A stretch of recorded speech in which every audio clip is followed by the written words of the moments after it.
Azul, salam, bonjour à tous, j'espère que vous allez tous très très bien. On se retrouve pour cette nouvelle analyse. On va parler évidemment des tirages et des barrages de la Ligue des Champions. C'est pour la première fois que ça s'est mis en place par l'UEFA. On a eu cette formule de la phase aller, on a débriefé beaucoup de matchs et il y a eu quand même des matchs exceptionnels. On a eu des phases des montées, des descentes de certaines équipes, des équipes qui sont allées au top et des matchs, des affiches que normalement on a toujours en huitième, peut-être une ou deux affiches, mais sinon on les a tous en huitième, quart de but.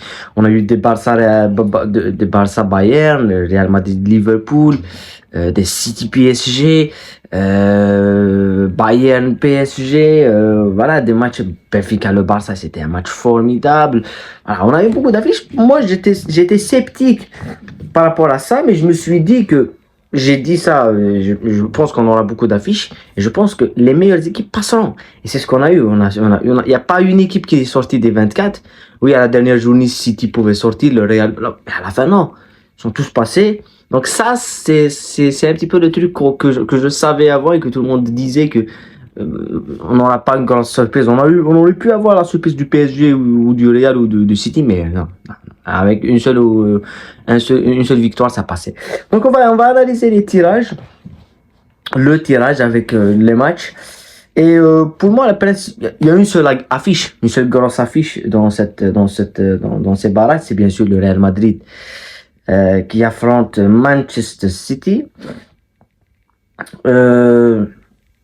qui est quand même le match choc de cette journée avec les matchs qui se joueront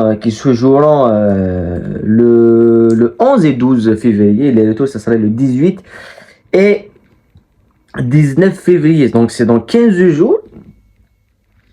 Mais la première chose que je voulais dire quand je vois ce tirage, et principalement le match qui nous intéresse, c'est bien sûr le Real et City, c'est pour la première fois depuis les dernières confrontations, depuis que City et le Real Madrid s'affrontent, c'est-à-dire que j'enlève bien sûr la confrontation de 2015 ou de 2016 et de 2014 aussi, même de 2012 avec Mourinho et tout. J'enlève ces confrontations. Je parle de la nouvelle ère avec Pep Guardiola, c'est-à-dire que depuis 2021. Il y a eu pas mal de confrontations, les confrontations avec Guardiola où il vient battre Zidane, c'était avant le Covid, juste avant le Covid.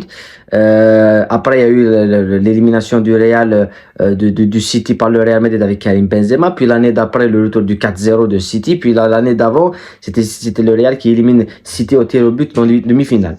Donc on a eu quand même beaucoup de confrontations entre ces deux équipes et à chaque fois. Je me rappelle, à chaque fois, dans tous les matchs, si on prend de 2019, 2021, 2022, et tout, même l'année passée, tout le temps, City était favori. Tout le temps, on se disait, ah, City sont favoris, City vont... Et on le voit dans la majorité du temps. L'année où Benzema les élimine, l'équipe, c'était quand même quelque chose qui était pas logique. City gagnait à l'aller en dominant tout 4-3, ils auraient pu gagner plus. Au retour, ils gagnent 1-0 avec le but de Mahrez à la dernière seconde. Il y a 2 buts. L'année d'avant, City domine le Real aller-retour et à la fin, il termine avec 2 matchs nuls et ça va au tir au but. Donc tout le temps, City était favori. Mais cette fois, le Real, ils sont favoris. C'est le Real qui est favori cette fois. City n'est pas dans la meilleure forme de sa vie. Défensivement, il y a des problèmes gigantesques, faut le dire. Il faut que tu sois vraiment incapable de jouer au foot pour ne pas marquer face à City. Je pense que n'importe quelle équipe actuellement, en Première Ligue, en Liga, en Ligue 1, si elle joue face à City, elle marque un but. Tout le monde marque des buts face à City, on l'a vu, on dirait un club rouge. Tout le monde marque des buts. Et c'est l'équipe qui a le plus de problèmes défensifs, je pense, dans toutes ces équipes, c'est la plus, parce que c'est une équipe qui ne garde pas des résultats. Elle mène 3-0 face à Feyenoord, elle est reprise 3-3. Elle mène 2-0 face au PSG au Parc des Princes, elle est reprise 2-2 et puis elle perd 4-2. Donc il y a quand même, en Première Ligue aussi, c'est la même chose, 2-0, ça revient. Donc, des problèmes. Et en plus de ça, offensivement, c'est plus la même équipe. Même s'il recrute Marmouche et tout, mais c'est plus la même équipe. De Bruyne, c'est plus De Bruyne. Silva, c'est plus Silva. Oui, il faut se faire face à des équipes comme ça, moyen et tout. Mais face au Real, je pense que le Real qui va récupérer certains joueurs comme Alaba. Ils ont Asensio qui, voilà, qui s'est mis en place. C'est Asensio qui va jouer en défense centrale. Il n'y a plus de Chouamini.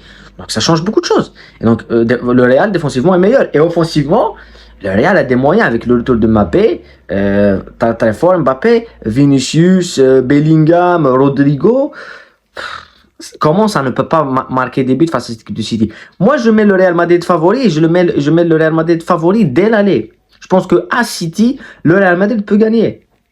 Voilà, c'est assez surprenant. Donc, pour ce match, en plus, ce qui est très intéressant, c'est plus comme les huitièmes d'avant où on attendait beaucoup de mois avant. Là, c'est dans 15 jours. Mais c'est même dans 10 jours. Le Real Madrid est favori. Voilà, ils vont gagner. Voilà. On va débriefer ce match, bien sûr. On va suivre les deux équipes en championnat. On suit toujours le Real Madrid en Ligue 1. Et on suit, voilà, bien sûr, City et les autres équipes dans les championnats respectifs. Pour les autres matchs, on a quand même des chocs du même pays avec le PSG qui affronte Brest. PSG favori à 100% face à Brest. Mais Brest peut le faire. C'est une équipe compliquée. Mais je pense pas. Ça va être difficile. Mais il faut laisser.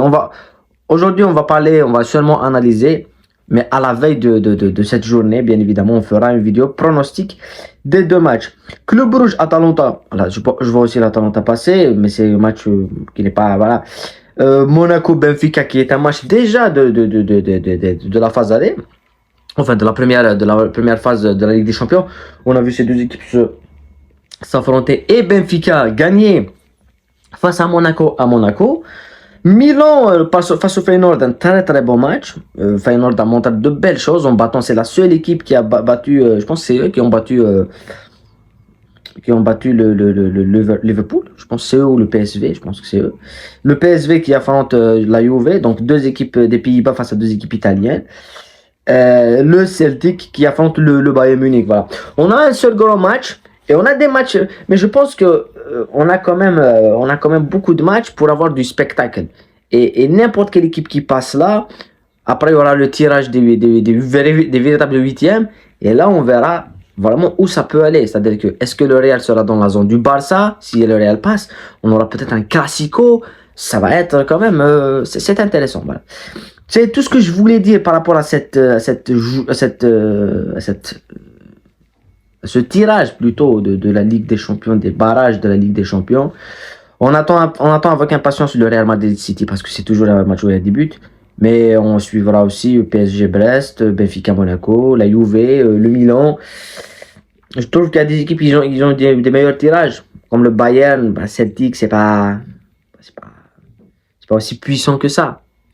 Par exemple, j'aurais voulu quand je vois le tirage, il y a des équipes qui peut-être méritaient aussi d'aller plus loin, mais malheureusement, elles n'ont pas elles ont pas eu comment dirais-je, l'expérience ou la forme idéale, parce que je vois Dinamo Zagreb qui se fait éliminer alors qu'ils ont presque les mêmes points que Bruges, Stuttgart qui quand même mérite d'être dans les 24 avec ils sont éliminés avec un seul point, alors que c'est une équipe qui, on se rappelle, il y a 2 journées, on disait le PSG va aller à Stuttgart, ça va les manger et tout.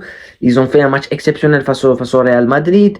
Ils ont quand même, voilà, ça m'a surpris de voir Stuttgart ne pas passer, mais bon, Celtic est passé, le Sporting est passé, donc on fera avec ce qu'on a. Déjà, on a déjà beaucoup de matchs et beaucoup d'équipes.